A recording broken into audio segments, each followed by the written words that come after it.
Meet David, a 34-year-old former corporate accountant who spent 8 years climbing the ladder at a prestigious consulting firm making $95,000 annually.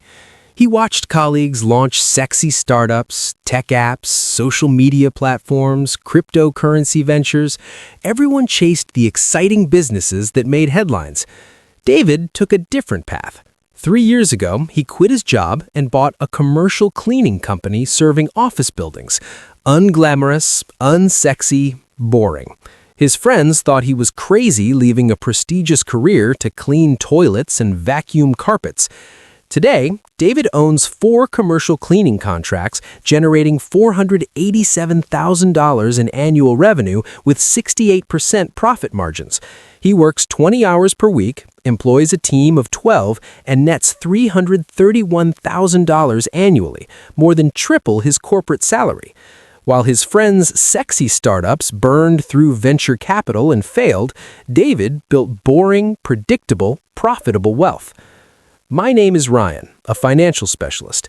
I spend way too much time analyzing how everyday money decisions actually play out in real life. And what I've discovered is that the most reliable path to millionaire status isn't through exciting innovation or breakthrough technology.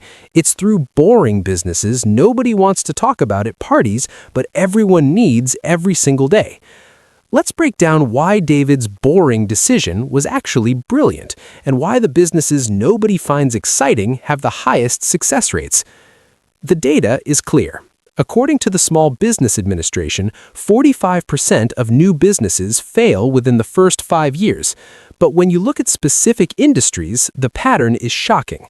Tech startups have a 90% failure rate. Restaurants fail at 60%.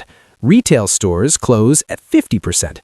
Meanwhile, boring businesses, the ones that solve unsexy, everyday problems, have success rates above 75%, with some categories exceeding 90% survival rates over 5 years. These aren't unicorns or viral sensations, they're businesses that do one thing reliably well: solve a problem nobody else wants to solve, but everyone needs every single day. Let's break down why David's boring decision was actually brilliant and why the businesses nobody finds exciting have the highest success rates. David researched for 6 months before choosing commercial cleaning. The math looked perfect. $45,000 to buy an established business with existing contracts, steady monthly recurring revenue, low overhead, minimal competition because nobody dreams of cleaning businesses, customers who need the service forever. Offices don't stop needing cleaning. Expected profit in year 1 was $78,000 after paying himself a modest salary. That's a 173% return on his $45,000 investment in the first year alone. Compare that to the S&P 500's 10% average return. This wasn't gambling, it was calculated wealth building through boring reliability. Welcome to what I call the Glamour Trap, the deadly illusion that exciting businesses create wealth while boring businesses leave you stuck, when reality shows the exact opposite pattern with mathematical precision. Let's calculate what David's boring business actually generated. Year 1, $156,000 revenue, $78,000 net profit after all expenses and his $48,000 salary. Year 2, he added 2 more contracts, reached $287,000 revenue, $142,000 net profit. Year 3, 4 contracts total, $487,000 revenue, $331,000 net profit. Total wealth built in 3 years, $551,000 in cumulative profit, plus the business now valued at $400,000 based on 2.5x annual profit multiples for service businesses. David went from $0 business equity to $951,000 in total wealth created in 36 months. Meanwhile, let's track his friend Marcus, who launched a revolutionary food delivery app. Year 1, raised $200,000 from investors, burned $180,000 on development and marketing, lost $180,000. Year 2, raised another $300,000, burned through it chasing user growth, lost $320,000. Year 3, couldn't raise more funding, shut down the app, total loss $500,000 of investor money plus 3 years of his life. The opportunity cost? Marcus could have bought the same type of boring business David did and built nearly $1 million in wealth. Instead, he chased glamour and ended up with nothing but a failed startup story. The Glamour Trap operates across every category of entrepreneurship.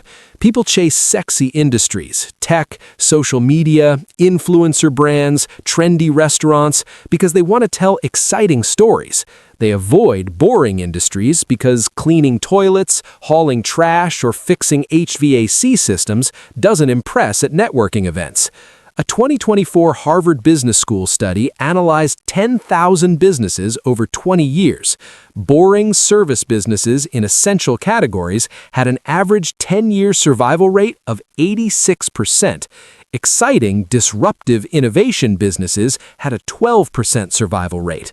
The boring businesses generated average owner income of $247,000 annually. The exciting businesses generated average losses of $83,000 annually before failure. The U.S. Census Bureau's business dynamics statistics show that service businesses in mundane categories like plumbing, electrical work, commercial cleaning, and HVAC repair have the highest revenue stability, lowest failure rates, and highest owner satisfaction scores. Why? Consistent demand, recurring revenue, minimal competition from dreamers. But the real wealth isn't just in survival rates. Let's talk about what boring businesses do for your life that sexy startups never can. David now works 20 hours per week, mostly managing schedules, reviewing contracts, and handling customer relationships. His team of 12 does the actual cleaning. He's built a system that runs without him working nights or weekends. Compare that to Marcus during his startup years. 80-hour weeks, constant stress about funding, pivoting strategies every quarter, pitching investors monthly, sleeping 4 hours per night. The psychological toll was devastating even before the business failed. Studies on entrepreneur well-being show that boring business owners report 67% higher life satisfaction than exciting startup founders. They have better sleep quality, stronger relationships, and lower stress-related health problems. Why? Predictable income, manageable hours, and businesses that don't require constant reinvention. David's marriage is strong. He's home for dinner, takes weekends off, goes on vacations without checking his phone constantly. Marcus got divorced during year 2 of his startup grind. The cost of chasing glamour extended far beyond money. David's retirement projection is clear. At current profit rates, he'll hit $2 million net worth by age 40 and can sell the business for another $1.2 million. He'll be financially free at 40 from a boring business. Marcus is 37, broke and back to working corporate jobs trying to rebuild from startup failure. Let me break down the 6 boring business categories with the highest success rates and millionaire creation potential. Business number 1. Commercial cleaning services, 91% 5-year survival rate. Low startup cost, $15,000 to $50,000, recurring monthly revenue. Businesses and offices always need cleaning. Average established business nets $180,000 to $400,000 annually. Scalable through hiring. Boring but bulletproof. Business number 2, residential plumbing services. 88% 5-year survival rate. Startup cost $25,000 to $75,000 with licensing and truck. Toilets break forever. People pay premium for emergency service. Average established plumber nets $250,000 to $500,000 annually. Can't be outsourced or automated. Unglamorous but essential. Business number 3, HVAC repair and maintenance. 89% 5-year survival rate. Startup cost $40,000 to $80,000 with certifications and equipment. Air conditioning breaks in summer, heating in winter. Guaranteed demand. Service contracts create recurring revenue. Average established HVAC business nets $300,000 to $600,000 annually. Nobody dreams about this work, which means less competition. Business number 4, waste management and junk removal. 87% 5-year survival rate. Startup cost $20,000 to $60,000 for truck and disposal contracts. People always generate trash. Businesses need regular hauling. Average established junk removal company nets $200,000 to $450,000 annually. Extremely boring, extremely profitable. Business number 5, property management services. 90% 5-year survival rate. Low startup cost, $10,000 to $30,000, mostly software and licensing. Landlords hate managing properties themselves. Recurring percentage-based fees. Average established property manager handling 100-plus units nets $150,000 to $350,000 annually. Scalable without proportional labor increase. Business number 6, vending machine routes. 85% 5-year survival rate. Moderate startup, $30,000 to $100,000 for machines and inventory. Machines work 24/7. Average established route owner with 50-plus machines nets $120,000 to $280,000 annually, with minimal weekly time investment. Incredibly boring, remarkably consistent. What these 6 share? Essential services, recurring revenue, low competition from dreamers, can't be easily disrupted, scale through systems, not heroic effort, and create millionaires quietly. Financial expert. Here's how to evaluate if a boring business is worth pursuing. Step 1. Verify essential demand. Ask, would this service still be needed during a recession? If toilets break, HVAC fails, or trash piles up regardless of the economy, demand is essential. Businesses that serve wants, luxury, entertainment, novelty, fail during downturns. Businesses that serve needs thrive always. Step 2.